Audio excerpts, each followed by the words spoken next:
For today's video, alam nyo na, gagawa na naman tayo ng maiuulam. Yan. So, gagataan natin to. Yan.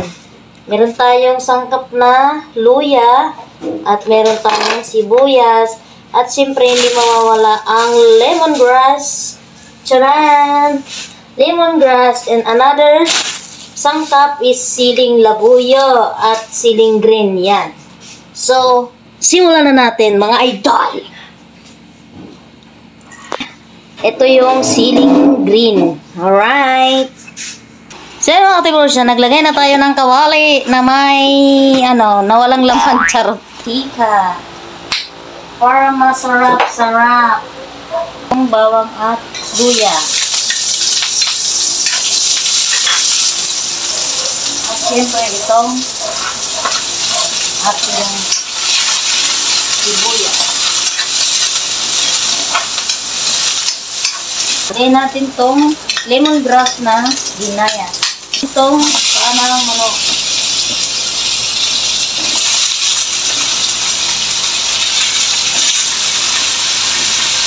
Ito muna halo.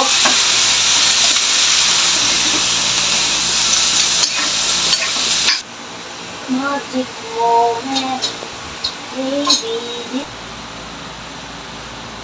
At kaunting kumaya. Ayan po ay gagataan ha. Tata-chancha.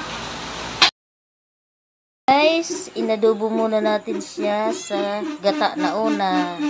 So, maglalagay na tayo ng pangalawang gata. Muntik pang matapon. Ang ingay pa ng gripo namin. Ganyan yung gripo namin kaingay. Skandalosa yan. Napaka-milk tea. Ayan. Ayan pa. Sarap ng amoy. Alam mo naman tayo. Pag Bicol, masarap. At yun nga mga katiborsya, luto ng ating manok na ginataan sa adobo. Yan.